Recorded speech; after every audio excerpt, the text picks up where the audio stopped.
Quotidien Le Soleil. Voilà.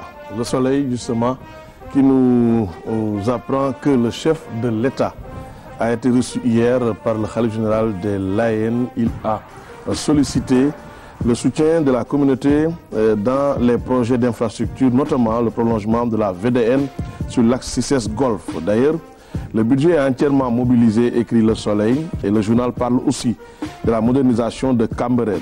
Le démarrage des travaux est prévu à la fin de la 135e édition de l'appel de l'imam Moulaye. C'est ce qu'a précisé le président de la République. Et prenant la parole, Seydina Issa Laye Thiaw, fils du khalife général de l'AN, a béni l'approche du chef de l'État qui considère que l'émergence ne peut advenir que si elle a comme socle la promotion des valeurs.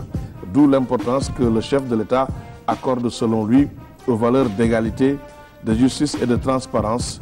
Le porte-parole a aussi apprécié à sa juste valeur l'engagement du président de la République pour la modernisation de toutes les villes religieuses du Sénégal. Le fils du khalife est aussi revenu sur la décision du président de la République d'envoyer des soldats en Arabie Saoudite. Il s'en réjouit, dit-il, avant d'expliquer que c'est un pays frère et un partenaire stratégique. C'est d'ailleurs ce chapitre de son discours que la Tribune a bien voulu exploiter. La Tribune met en valeur donc ce chapitre de son discours avec le titre « Envoi des djambars en Arabie Saoudite ».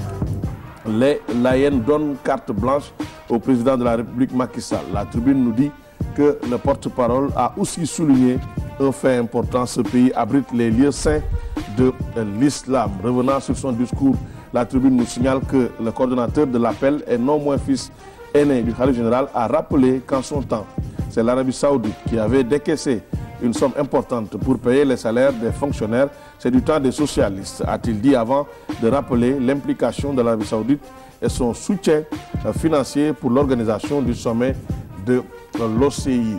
Walfadjri avec le procès de Hissène Habré.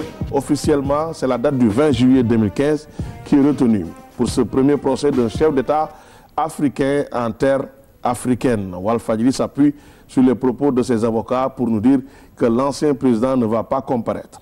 La défense brandit le boycott devant le fait que le juge peut contraindre l'accusé à comparaître avec les moyens juridiques que lui offre la loi, précise le journal Walfadjri. Et pour expliquer les raisons du boycott de leurs clients, les avocats déclarent qu'il ne reconnaît pas, lui, Hissène Habré, cette juridiction. L'audience aura lieu à la salle numéro 4 du palais de justice et le jugement concerne les crimes commis entre le 7 juin 1982 et le 1er décembre 1990, précise le quotidien Walfadjri. Dans l'Observateur, Hassan Diomandjaye, avocat des victimes, déclare qu'il est exclu que Hissène Habré ne soit pas présent à l'audience. Le procès est irréversible. On est sur la dernière ligne droite. Notre combat était d'arriver à un procès, a dit Hassan Diomandjaye. Maître Ibrahima Diawara aussi a parlé dans les colonnes du quotidien du groupe Futur Média. Il fait partie des avocats de Hissène Habré. Il déplore, lui, un procès qui n'aboutira que sur une condamnation. Concernant les détails du procès, l'Observateur nous signale que la durée est prévue, ou la durée est difficile à prévoir plutôt. Cependant, le calendrier de la Cour estime que le procès pourrait durer jusqu'à 7 mois en tenant compte du délibéré. Et son budget prévoit le transport de 100 témoins et parties civiles en provenant du Tchad. Autre détail fourni par l'Observateur, les audiences seront enregistrées et filmées aux fins de diffusion. L'accès du public au procès, de même que la presse et les ONG, est aussi souligné par le quotidien du groupe Futur Média.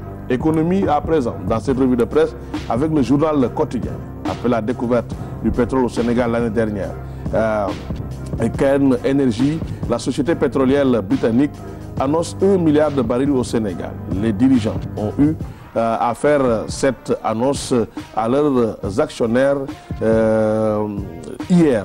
Donc c'était lors d'une rencontre entre les actionnaires et les responsables de cette société. Aujourd'hui, tout s'élève à 1 milliard de barils, nous dit le journal Le Quotidien. Et puis le Quotidien nous rappelle qu'à la fin de l'année dernière, la société britannique avait annoncé, en relation avec la société sénégalaise de Petrosen, la découverte d'un important gisement de pétrole au large du Sénégal sur le bloc appelé Sangomar profond. À l'époque, nous dit le quotidien, les capacités étaient estimées entre 250 millions et 2,5 milliards de réserves de barils. Le journal annonce plusieurs autres entreprises qui continuent d'explorer les côtes du Sénégal. Dernièrement, Cosmos Énergie a annoncé avoir fait une très importante découverte de gaz au large de la Mauritanie, dont elle attend beaucoup.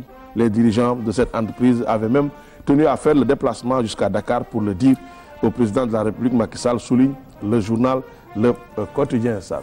Merci beaucoup, Alioune Diop, et très bon week-end à toi. On te retrouve évidemment la semaine prochaine. Restez avec nous, ce magazine n'est pas encore terminé. Choula Ndiaye est avec nous et Jeanne aussi pour la chronique enfance. Bonne journée à Libreville au Gabon, à Awandiaï, mais aussi à Ousmane Mouslim Camara qui nous a écrit et qui dit bah oui, assalamu alaikum, je suis un fan de votre superbe émission. Qu'Allah vous aide. Merci pour les prières. On revient après.